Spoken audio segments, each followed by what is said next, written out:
नमस्ते मित्रों। स्त्रियों द्वारा नूतन को व्रत की विधि बताना। हे स्त्रियां बोली कि हे ब्राह्मण, यह व्रत भादो महीने की शुक्ल पक्ष की अष्टमी यानी राधा अष्टमी से प्रारंभ होकर इस दिन प्रातःकाल स्नान करके हाथ पांव धो 16 धागों से युक्त एक डोरा यानी कलावा लेकर उसमें 16 गांठ लगावें और चमेली के पुष्प, कपूर, धूप आदि से सुगंधित पदार्थों से उसमें 16 गांठें लगाएं और ओम महालक्ष्मी नमः इस मंत्र से 16 बार अभिमंत्रित कर श्री महालक्ष्मी से प्रार्थना करें कि हे महालक्ष्मी जी, आप हमें धन, धान्य, पृथ्वी, धर्म, कीर्ति, आयु, यश, शोभा तथा हाथी, घोड़ा आदि पुत्र आदि सभी प्रदान करें।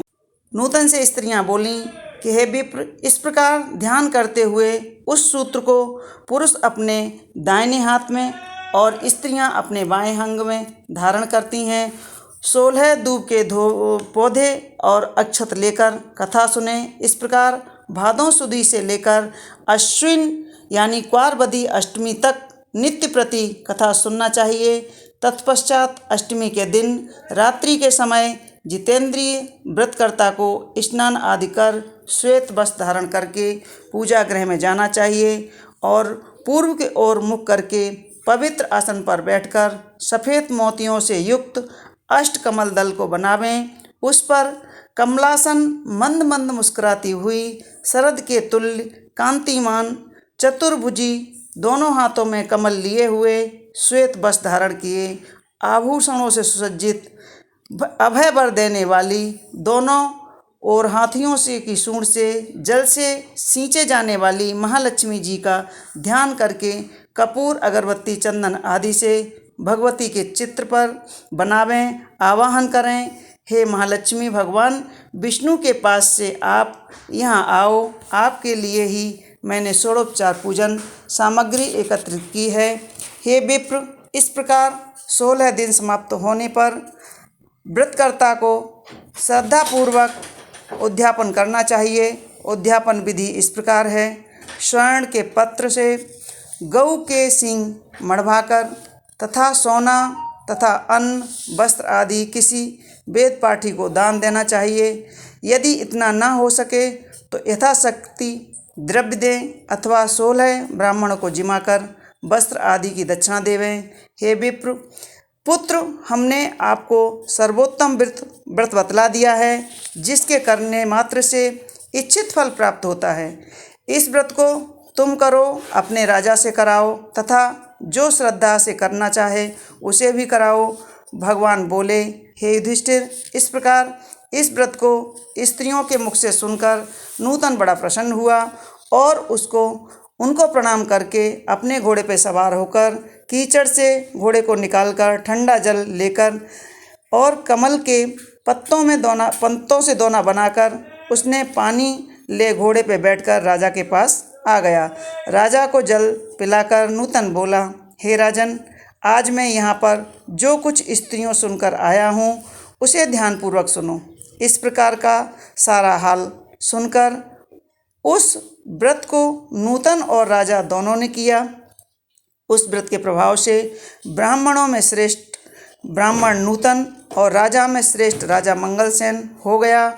तदुपरांत राजा ब्राह्मण के साथ घोड़े पर सवार होकर अपने नगर को चल दिया।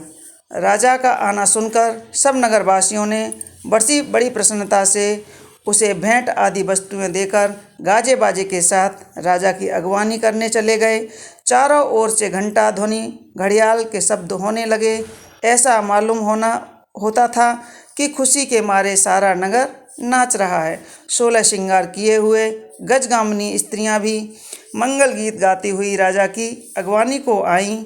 नगरवासियों द्वारा सत्कार किया गया।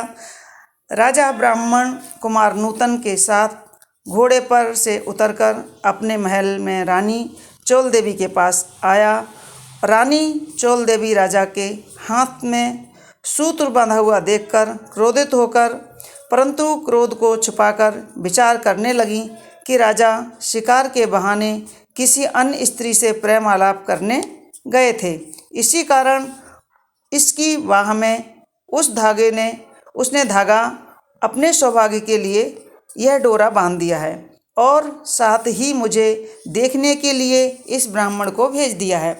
अतः क्रोधित हो उसने डोरे को राजा की बाँह से निकालकर यानी तोड़कर फेंक दिया। राजा उसकी करतूत न समझ सका, क्योंकि वह सेवकों तथा मंत्रियों को जंगल का सारा वृतांत सुना रहा था। उसी समय राजा की दूसरी रानी चिल देवी की दासी राजा को देखने वहां आई थी। उसने भूमि पर पड़े हुए उस डोरे को उठा लिया और ब्राह्मण से डोरे के बारे में सारा वृतांत पूछा। दासी ने सारा विधान जानकर अपनी स्वामिनी चिल देवी से जाकर कहा कि वह राजा का सूत्र भी दे दिया और रानी ने उस नूतन को बुलाया और उसने बताए गए व्रत को विधि विधान सहित करने लगी।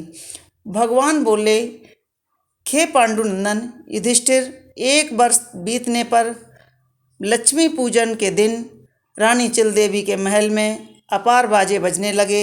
यह देख राजा को महालक्ष्मी जी की पूजा की याद आई। राजा अपनी बाएं हाथ में सूत्र को न देखकर नूतन ने रानी चिल देवी द्वारा उसे तोड़कर फेंकने की बात बता दी। राजा को बता दी। यह सुन राजा क्रोधित हो गया और चोल देवी से बोला, अरे दुर्बुद्धे, अब मैं तेरे महल में लक्ष्मी पूजन न करके रानी चिल देवी के महल में लक्ष्मी पूजन करूँगा। यह कह राजा चिल देवी के महल में चला गया।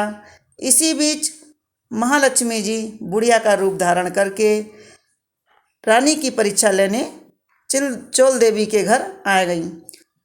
रानी चोल देवी उसका निरादर करते हुए बोली, अरे दुष्टे, तू कौन है? मेरे घर कैसे आई है? चल भाग जा यहाँ से। इस प्रकार लक्ष्मी जी रानी जी चोल देवी से अपमानित होने पर उसे श्राप देती हुई बोली, मूर्ख, तूने मेरा अपमान किया है, अतः तू शूकर मुखी हो जा और आज से इस मंगलपुर का नाम कोलापुर हो जाएगा। फिर वृद्ध रूप महालक्ष्मी वहाँ से चली गई।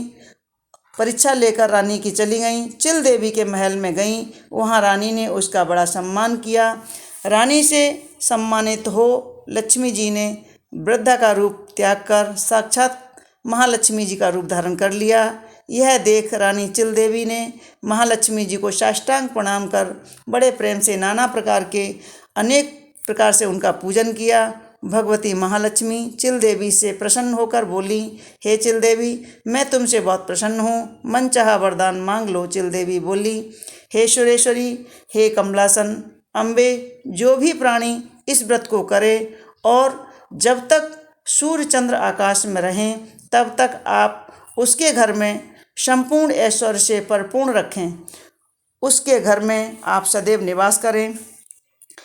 मेरे पति सहित आपकी ये कथा सारी पृथ्वी पर विख्यात हो। हे धर्मराज, रानी से भगवती महालक्ष्मी तथास्तु कहकर वहीं अंतर्ध्यान हो गई। तत्पश्चात राजा मंगलसेन रानी चिल देवी के महल में जाने लगी। वहाँ बैठी पहरेदारों ने उसे नहीं जाने दिया, रोक दिया, क्योंकि लक्ष्मी जी के शाप से के कारण सूकर के समान उनका मुख हो गया था। रानी दिखलाई ही नहीं देती थी। तब वह दुखी होकर जंगल की ओर महर्षि अंगिरा के पास गई। उसकी यह दशा देखकर मुनि अंगिरा ने अपनी ज्ञान दृष्टि से द्वारा सब जान लिया। तब लक्ष्मी जी के कुपित होने का कारण उनसे कहा और स्वयं भी लक्ष्मी जी से उनके अपराध की क्षमा याचना कर उनसे श्री महालक्ष्मी जी का व्रत पूजन करवाया। व्रत के प्रभाव से वह रानी पुनः अपने लावण्य स्वरूप को प्राप्त होकर कीर्तिमान दिखने लगी। तदंतर उसी वन में राजा शिकार खेलने आए और वहाँ मुनि अंगिरा के कुटी में लावण्य से युक्त उस अनुपम देवी को देखकर राजा मंगलसेन बोले, हे महेश्वरी, यह अपनी सुंदरता से इस वन में प्रकाशमान करने वाली स्त्री कौन है? उसका कारण मुझे कहो। राजा की बात सुनकर महर्षि अंगिरा ने उनकी सारी कथा सुनकर रानी चोल देवी उसे सौंप दी। राजा प्रसन्नचित्त हो अपनी रानी चोल देवी को साथ लेकर अपनी राजधानी आया और रानी चिल देवी सहित पृथ्वी के नाना प्रकार के सुख भोग कर दोनों रानी बड़े प्रेम से मिलकर रहने लगीं। राजा की सेवा करने लगीं। राजा मंगलसेन पृथ्वी के समस्त सुखों को भोग कर अंत में स्वर्ग को प्राप्त हुए और मंगल नक्षत्र के नाम से विख्यात हुए। नारद जी बोले, हे इंद्र, समस्त व्रतों में श्रेष्ठ श्री महालक्ष्मी जी का व्रत मैंने तुमसे कहा है। जो व्यक्ति इस व्रत को करेगा वह धर्म धान्य भूमि कीर्ति आयु यश शोभा घोड़ा आदि पुत्र पुत्रों से प्राप्त होगा। तुम्हारी कीर्ति फैलती रहेगी। इंद्र नारद जी को प्रणाम कर अपने लोक को चले गए और व्रत किया। भगवान श्री कृष्ण बोले, हे युधिष्ठिर, नारद जी से देवराज इंद्र द्वारा पूछे गए श्रेष्ठ व्रत को मैंने तुम्हें बतला दिया है, जो सांसारिक और परलौकिक सुखों को देने वाला है। बोले विष्णु भगवान की जय, महालक्ष्मी मैया की जय।